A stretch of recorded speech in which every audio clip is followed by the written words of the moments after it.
নায়িকাদের ইমেজ নষ্ট করে লাভ কি আপনাদের আসলে, মানে এটা কি লাভ হয় আসলে? ইনফ্যাক্ট আপনারা কিন্তু নায়ক নায়িকাদের বিক্রি করেই খাচ্ছেন।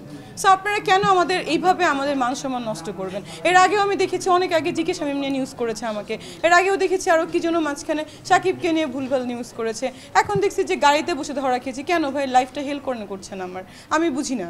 আমি কখনো কোনো পলিটিক্সও করি নাই, আমার ভালো লাগে না, আমি যাইও না টাকার বিনিময়ে কোথাও। আমি তারপরে কি বলে সেখানে একটা মানে প্রোগ্রামে গিয়েছি, গাড়িতে ধরা খাওয়া, আমার এটা কী ধরনের টপিকস? আমি রিকোয়েস্ট করবো নেক্সট টাইম যে চ্যানেল, ইউটিউব, এনিওয়ান করবে সেটার আমি ব্যবস্থা নিব না, সেটার ব্যবস্থা যেভাবে হয় আপনারা সবাই দেখবেন। আমি এখানে এনে জনসম্মুখে তার ব্যবস্থা করব।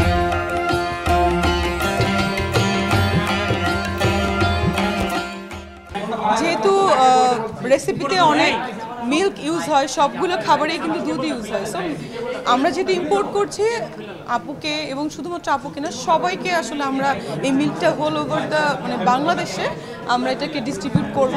আর যেহেতু আপু মিল্ক ইউজ করে, যেটা হচ্ছে হেল্পফুল অ্যান্ড হেলদি হিসেবে, এই মিল্কটা ইউজ করার জন্য আপুকে বলবো। এক জায়গায় ফটো সেশন করতে গিয়েছিলাম আমার বাসার পাশেই। সো ওখানে দেখলাম একটা মানে পাখি অনেকক্ষণ ধরে পড়ে আছে, শালিক পাখি না কি পাখি আমি জানি না, ময়নাও হতে পারে। ওখানে কারেন্ট ছিল, ইলেকট্রিসিটি। সো আমরা হাত দিয়ে তুলতে পারিনি, আমরা ওটাকে মানে কাঠি দিয়ে আমার অ্যাসিস্ট্যান্ট চেষ্টা করলো তোলার জন্য। আমি খুবই মানে স্যাড ছিলাম ওই দিন। এবং শুধুমাত্র ওইটা না, আমার বাসার পাশে ওই যে হরিণের মানে ঘোড়ার রেস হয়, হরিণগুলো যায়, একটা হরিণকে বাঁচানোর ভিডিও আমি আজকে আপলোড করেছি।